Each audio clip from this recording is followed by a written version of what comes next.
Greetings, I'm Governor Mike Pence. It's my honor this year to serve as the Republican nominee for Vice President of the United States with my running mate, Donald Trump. I'm grateful to be able to join you, if only by videotape, but I'm not sure how they introduce me. The introduction I prefer is pretty short. I'm a Christian, a conservative, and a Republican in that order.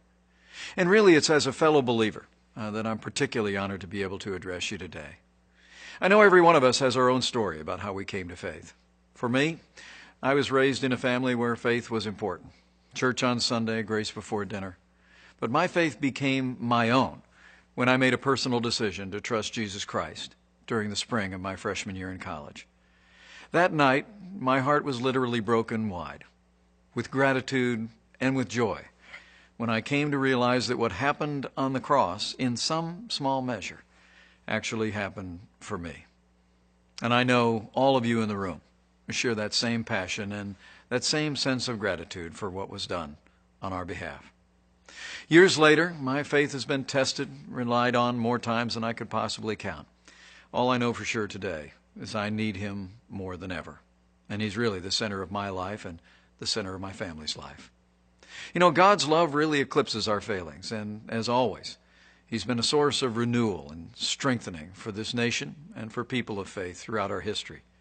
In these troubled times, I believe we stand at a turning point, when those who cherish faith, those who cherish freedom, those who cherish the sanctity of life and all the liberties enshrined in our Constitution should step forward and heed the call to action. I joined Donald Trump on the Republican ticket because I believe he has the right leadership and the right vision to make America great again. President Donald Trump will appoint justices to the Supreme Court who will uphold our Constitution and the rights of the unborn. Donald Trump will also sign into law legislation that will free up the voices of faith all across this country by repealing what's come to be known as the Johnson Amendment.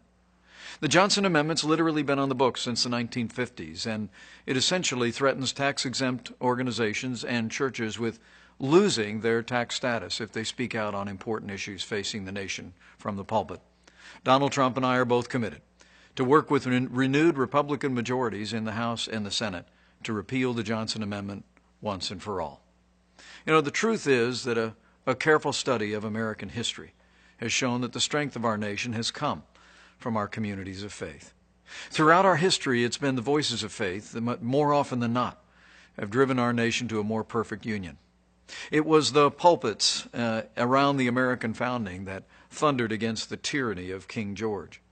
It was the pulpits around America that spoke of the evils of slavery and brought an end to the scourge of slavery in America, even through a great civil conflict. And it was voices of faith and communities of faith that transformed our nation through the civil rights movement in our own lifetime, and we're a better nation for it. The choice today for all of us, though, could not be more clear. I've never seen a more dramatic choice in a national election in my lifetime.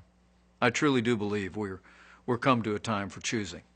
And I think it's a time in the life of our nation when people who cherish life, when people who cherish our liberties, when people who cherish the great traditions that are enshrined in our Constitution should come together and support Donald Trump and our agenda to make America great again.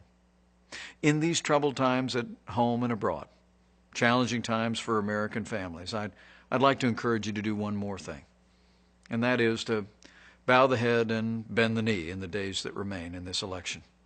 Pray for our country. But as you do so, please pray as Lincoln said was his prayer. Not so much that God would be on our side, but that we would be, in his words, on God's side. Because I truly do believe in my heart of hearts that what's been true for millennia is still true today.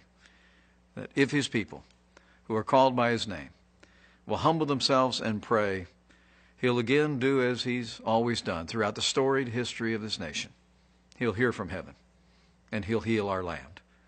This one nation, under God, indivisible, with liberty and justice for all.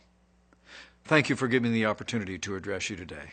May God bless you, your families, this community of faith, your church, and may God continue to bless the United States of America.